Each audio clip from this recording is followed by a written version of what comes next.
አታስብለትም አሉ። አላጋጠማችሁም እንደዛ አይነት ሰው?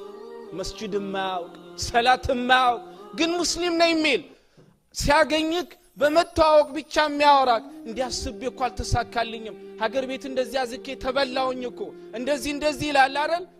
ፍላጎቱና ምኞቱ ዱንያስ የነብዩ አለይሂ ሰላቱ ወሰለም ሐዲስ ውሸት ነው እንዴ ታዲያ?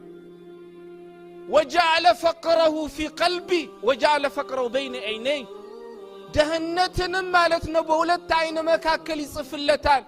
24 ሰዓት ማለት ነው ይሰራል። አንተ መስጂድ ከምትመጣው ሰው ይበላል በቀን 1000-2000 ሊሰራ ይችላል። ግን ምን ያረጋል? ያንን ሁሉ አግኝቶ አላህ ደህነትን በሁለት አይኑ መካከል ይጽፍለታል። አይጠግብም አሉ ነብዩ አለይሂ ሰላም።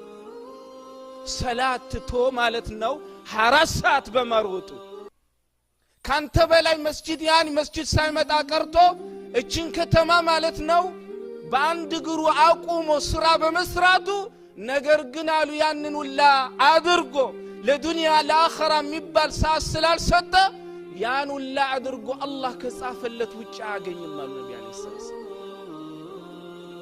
ስለዚህ ሽቅድድም በአኺራ ጉዳይ እንጂ በዱንያ አይደለም። ብለህ ሆነ ወንድም ስራ አግኝ ጣር አትያኒ ልፋ የሰው ልጅ የሰው እጅ አጠብቅ ከማንም በላይ ማለት ነው ኑሮህን ለመኖር ሞከር። ግን ብለህ ሆነ والله ለአኺራ ማንም ስላንተ ማለት ነው والله ዛሬ ሐላል አድርጎ የሐላል ማለት ነው ሐጃችን አብረህ የምትፈጽመው ማለት ነው ሚስት ነገ አንተን ከቀበረች በኋላ አታውቅህም። ስላንተ አይደለም የምትጨነቀው፣ ስላንተ ጉዳይ ስለ አኺራ ጉዳይ ማንም አይጨነቅለትም። ማንም ላንተ ጋራንቲ የለውም።